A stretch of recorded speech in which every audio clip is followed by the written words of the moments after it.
High, আমি আর দিদি এই মঙ্গলবার একটু বেরিয়ে গিয়েছিলাম ঘুরতে আর একটু শপিং করতে। আর এইখানে আমি ভুলটুকে বারবার করে টাটা দিচ্ছিলাম, কিন্তু ও অত মাইন্ড করছিল না, যে কানটা নড়াচ্ছে দেখো। কিন্তু যেই দিদি ডাকলো, দেখো অন্যান্য দিন তোমরা দেখো যে এইখানেও বসে আছে, যেহেতু দিদি ডেকেছে।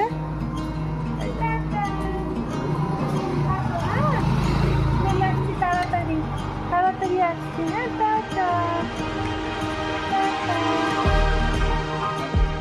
এই দেখো, আর ওইখানে দাঁড়িয়ে আমার বাবা বলছে যে ও কাঁদবে একটু পরেই। সত্যি তাই, ও দিদি বেরিয়ে গেলে কাঁদে। আর এই যে দেখে নাও তোমরা লুকিং গ্লাসে কে আমার ভিডিওটা করছে। ও সমস্ত রাস্তার যে শটগুলো সমস্ত কিছু ওই নিয়েছে। জ্যাম পড়েছিল, জ্যামে অনেকক্ষণ দাঁড়িয়েছিলাম। জ্যাম ছেড়ে বেরিয়ে যাওয়ার পরে তোমাদেরকে এই রাস্তাটা দেখিয়ে দিই। এটা হচ্ছে চৌতারা, তার পিছনে হচ্ছে স্কোয়ার ফিল্ড। তোমরা যারা বহরমপুরে থাকো বা এসেছো কোনোদিন, নিশ্চয়ই স্কোয়ার ফিল্ডের নাম শুনেছো।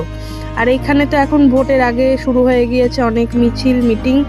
আর এটা হচ্ছে আমার পুরনো স্কুল, মানে যেখানে আমি ক্লাস 5 to 12 পড়াশোনা করেছি, কাশেশ্বরী। এই স্কুলটাকে দেখে আমার খুবই নস্টালজিক লাগে। আর যেতে যেতে দুটো চড়কের মেলাও কিন্তু পাস করলাম। আর এই চলে এলাম আমরা আসল ডেস্টিনেশনে। এই দোকানটায় খুবই কম প্রাইসে, আমি বলবো খুবই রিজনেবল প্রাইসে নাইটি, কুর্তি, চুড়িদার সমস্ত রকমের জিনিসই পাওয়া যায়। তোমরাও কিন্তু যদি যারা বহরমপুরে থাকো যেতে পারো এই শ্রীগুরু বস্ত্রালয়। তারপরে এই দিদিকে নিয়ে সোজা চলে এলাম একটা জায়গায়, তোমাদের পরে দেখিয়ে দিচ্ছি কোন জায়গাটা। এখানেও একটু কলে বিজি ছিল। আমরা এই জায়গাটায় ঢুকে গেলাম, হয়তো বহরমপুরবাসী চিনতে পেরে যাবে কোন জায়গার কথা বলছি। এখানকার অ্যাম্বিয়েন্সটা খুবই সুন্দর, আমার খুবই ভালো লাগে, আমি মাঝে মাঝে এখানে আসি। আর এখানকার একটা স্পেশালিটি আছে, যখন যে অর্ডার দেবে এবং তার অর্ডারটা নিয়ে আসার জন্য ওরা মাইকে করে নাম অ্যানাউন্স করে। ও এখানে চুজ করছিল যে কি নেওয়া হবে, আমরা কি নেব এবং কি খাবো। তো ও চুজ করছিল আর বলছিল আজকে কি বার। এই যে কেটলি, এই জায়গাটা নিশ্চয় সবাই চেনে।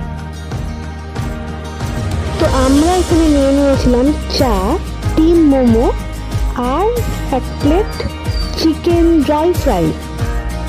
আর এখানে মোমোর স্যুপটা খেয়ে নিলাম। তারপরে চলে গিয়েছিলাম সেলের বাজারে।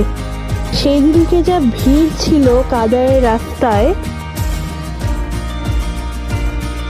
আমি তোমাদেরকে জুম করে দেখিয়ে দিচ্ছি। দেখো অত দূর পর্যন্ত ভিড় ছিল আর জ্যাম লেগে যাচ্ছিল রাস্তায়। আর এখানে আমি আরও একটু গল্প করতে করতে চলে গেলাম আবার বাজার কলকাতায়।